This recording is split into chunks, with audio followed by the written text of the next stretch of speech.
Hello and welcome to my next video. Today we're going to talk about aggregate demand and aggregate supply.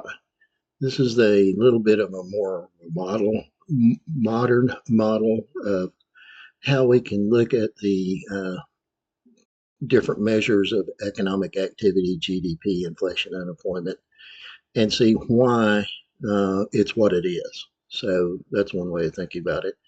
Now, students often get aggregate demand, aggregate supply confused with market demand, market supply, and for good reason. They're very similar in terms of, we're talking about demand and supply still, but we need to understand there are some differences. So when we talk about a market demand and supply graph, if you will, we're talking about the price of a particular good. We call that a relative price. The price of oranges relative to the price of everything else, or the price of apples, or price of Pepsi compared to the price of Coke, or those kind of things. So these are individual prices. The Q down here is the quantity of that product, excuse me, quantity of that product at a market level. Well, at the aggregate level, this is not a measure of a particular price. This is really a measure of the average level of prices that are calculated into GDP.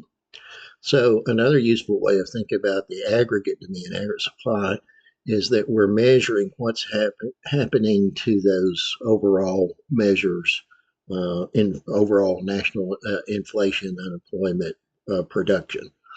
And also, most of GDP, as we've already learned, most of that is final goods and services. And so you can kind of also think of this P here as a price index related to retail prices. The GDP deflator price index, in my humble opinion, probably be the best one to relate to the P's here. So notice, make sure you understand that, for example, like a price level of 100, that may indicate that we're in the base year, because remember, when we're calculating price index numbers, the base year, we start with that base year, and that's always 100. And indirectly, then we can measure short term, at least, inflation rates. So, for example, if we're talking about a price index number like 115, the price is 115, that says from the base year, prices have gone up by 15%. Recall the topic on inflation. So this is an indirect measure of inflation. Now, two caveats. One, inflation technically is a continual increase in the price level, not a one-time jump. But we'll assume that it's a pattern. The other thing is that nowadays most analysis of aggregate demand supply is done in an expectations model. And I say nowadays, that was really true maybe starting in the 1990s. Maybe actually not so much in the current time period, but still probably fairly relevant. And so the perspective here is this is the expected price level. But we're going to, at least for the first part, assume that the expected and the actual price levels are the same. We'll try to delineate that later. So again, we're talking about GDP. And so we're looking at total spending on newly produced goods and services that move through legal markets, remember. And so what's that total spending? Well, it's consumers, that's the C. I for business firm investment, that's purchases of capital goods. G for government spending, and we net out exports minus imports. So recall that we could relate total spending to changes in income. In other words, we can measure GDP by the income approach. We can measure GDP by looking at the expenditure or the spending approach. And so fundamentally, we can analyze total spending both ways. Now, in the 1930s, a guy named John Maynard Keynes, it looks like you'd pronounce this name maybe Keynes, but I promise you it's Keynes. It rhymes with brains, is a way to remember. He, by the way, is often called the father of macroeconomics. The people that followed his analysis, he didn't actually come up with this model, but the people following his perspective, I guess you'd say, of looking at spending related to income, That model is now called the aggregate expenditures model. You also hear it referred to as the Keynesian cross or the Keynesian model or the total spending model or the income expenditures approach. So all those really are saying the same thing. And that was the dominant macroeconomic model starting probably in the 1950s, maybe like even in the latter part of the 1940s, and certain areas like Harvard, for example. There were some professors there that were early advocates of what we call the Keynesian approach. So, in the aggregate expenditures model, again, we're looking at spending related changes in income. So technically, to begin with, we're assuming the price level is not changing. Now, recall this was written during the 1930s. I'm talking about John Maynard Keynes' book, which is shortened version of the title is General Theory. It's actually the long title is General Theory of Interest, Money, and wow, I've forgotten what it is, but the General Theory. And I used that as a textbook in graduate school, but that's been a few years ago. I still have the book, but interest, employment, and money. I'll get it out. So, by the way, when I was an undergraduate, this was the model. I'm talking about aggregate expenditures model. We didn't have the aggregate supply, aggregate demand model, to put it in perspective. So, when we look at the AE model, it was very prevalent up until the 1970s and 80s. The problem with the AE model, the aggregate expenditures model, is that it will explain what I would call typical recessions, where you have low inflation or maybe even deflation, or inflation that's associated with low unemployment rates and a pretty good economy, but you don't have both happening at the same time. That model is not capable of explaining that. When you have a stagnant economy with inflation, in other words, either no rising GDP or maybe falling GDP at the same time you have inflation, that's what stagflation is. There's no way to adequately describe that using the AE model. Now, again, as one other caveat here, there certainly are some other models that were developed that are used at a higher level than the principles. Some economists say that that's still a very valid way that's more related to the Keynesian model, but we're strictly talking about the beginning models for beginning students, if you will, in economics. So we're going to basically stay with aggregate supply, aggregate demand model because it has been refined to better explain the economic issues of today. So that's what we're going to concentrate on. Mainly, however, we will bring in elements of the AE model to help us understand the aggregate supply, aggregate demand model. There are certain things in the AE model that really are not easily shown in the ASAD model.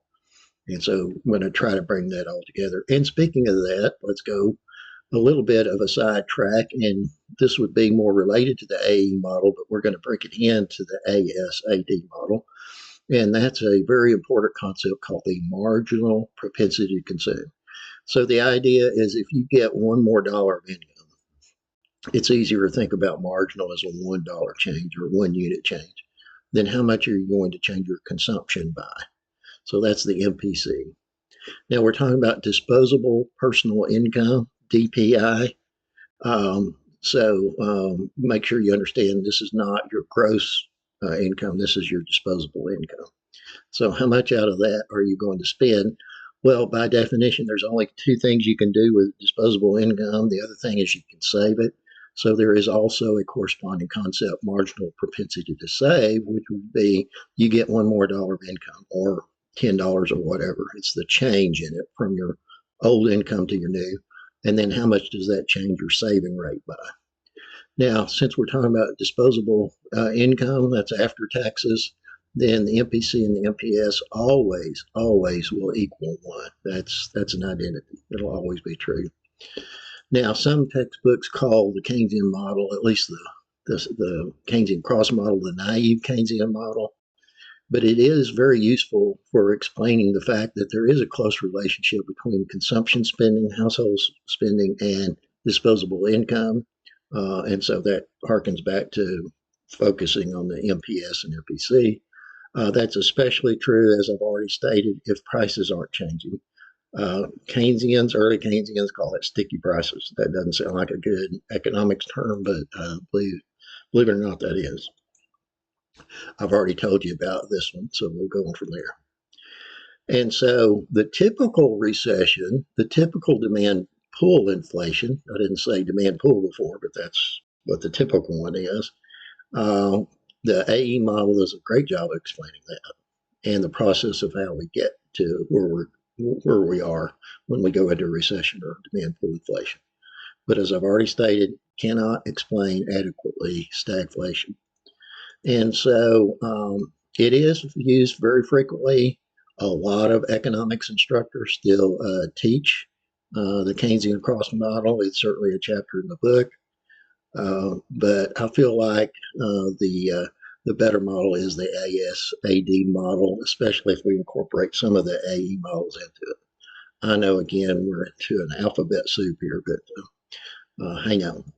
So with the ASAD model, we're going to first concentrate on aggregate demand. Aggregate demand is looking at total spending on GDP. So we're back to the fact that that would be how much consumers spend, how much business firms spend, how much government spends, how much do we net out in terms of exports relative to the price level. So we're not talking about spending relative to income. That's the AE model, aggregate expenditures model. We're talking about the aggregate demand, aggregate supply model, relating spending to changes in the price level.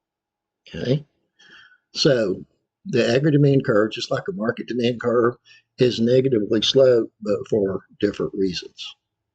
There were three reasons why market demand or an individual demand curve had a negative slope. Those reasons are similar but different because we're dealing with the overall economy rather than the individual market. So there's the real balances or wealth effect. It's often called the interest rate effect, sometimes called the Keynes effect, and the foreign trade or international effect. So we can look at a hypothetical aggregate demand curve. So again, this is a price level, such as a GDP deflator. This is the amount of real GDP. So that's quantity or Y. Usually Q denotes production and Y denotes income. And remember, from the circular flow, those are equal. So this says that if the price level happens to be at 125, the planned demand on the part of consumers, business firms, government, and net exports would be about $15 trillion per year. Or if it's 105, it's 17 trillion. Well, you say, well, that makes sense because lower price, more people buy more. But you got to realize this is not the lower of a particular price. This is a lowering of all prices. So it's a little different. Well, what is the wealth effect or let me go back to it, or the real balances effect to make sure you understand what we're talking about here for the first thing? Well, with a given amount of assets, and probably the easiest way to think about it is with a fixed amount of money. Now, I know nowadays we use debit cards and that, but let's think about it in terms of green pieces of paper. If the economy has a certain stock of wealth, certain stock of money, if the price level goes down, that says in general it's going to take few of those dollars to purchase the same amount of good, or saying the other way, you can purchase more of the goods with the same amount of dollars. And so it's likely that that will happen.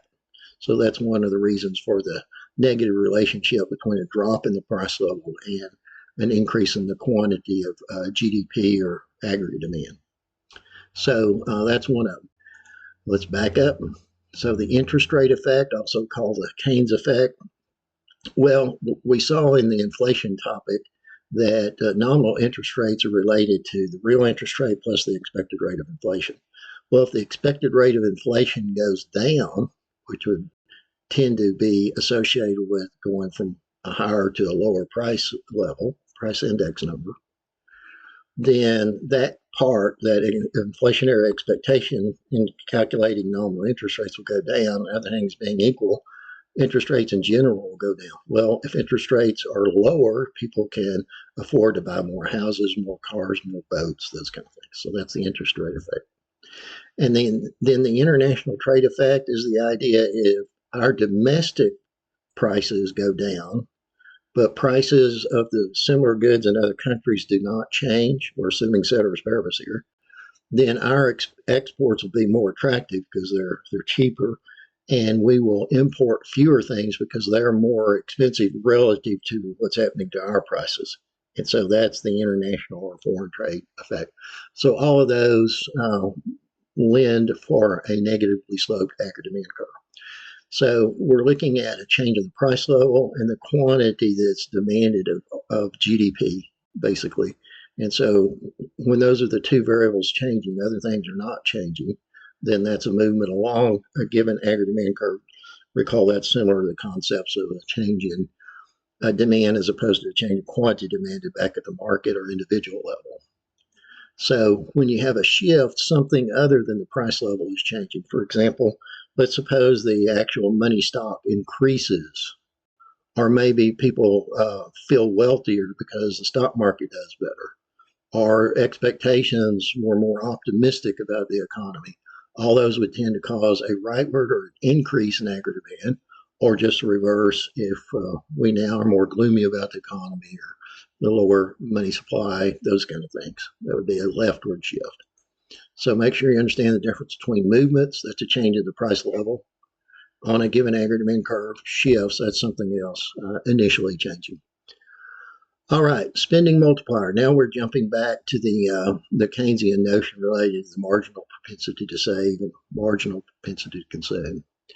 So any initial change in spending, let's just say there's $1 more of spending. It could be $1 less. It works either way. That's not the whole impact on the economy because of the fact that one person's spending is another person's income. So if I receive $1 more, then I'm going to turn around and spend whatever my MPC is. So let's say it's 90%, 0.9. I'm going to spend 90 cents, save 10 cents. Now this is disposable income after taxes and everything. But whoever receives the 90 cents in payment for whatever, now obviously it'd be more payment, but I'm talking about that portion, then they'll turn around and spend 90% of that, of the 90 cents, which would be 81 cents, and so on and so forth. So there is a multiplier effect when there is a new injection of the ability to spend more or less. That's the spending multiplier. And it turns out mathematically, you don't care to know, it's a sum of an infinite geometric series. You don't have to know that. But we can reduce that down that the spending multiplier will actually be related to the MPC, MPS. And so it's 1 minus the MPC, which is equivalent to 1 over MPS, because remember, MPS and MPC are the same. Okay? So let's go through an example. I already have $1 MPS is 90%, 90% of, so one person gets $1, they spend 90 cents of it, say 10. Next person gets 81 cents. They spend 90% of that, whatever that is, and they save the rest, and so on and so forth down. So it adds up to more than that dollar change. So what happens is there are multiple shifts in the aggregate demand curve. Now this is where the aggregate demand, aggregate supply model is not as neat, not as clean as the AE model, because you can much more easily see it on that one. But this is in effect what's happening now. Each round of spending is less and less because of the fact those numbers are getting smaller. First $1, then 90 cents, and then 81 cents, so on and so forth. So each round of additional spending is less and less. So that's the aggregate demand curve in a nutshell.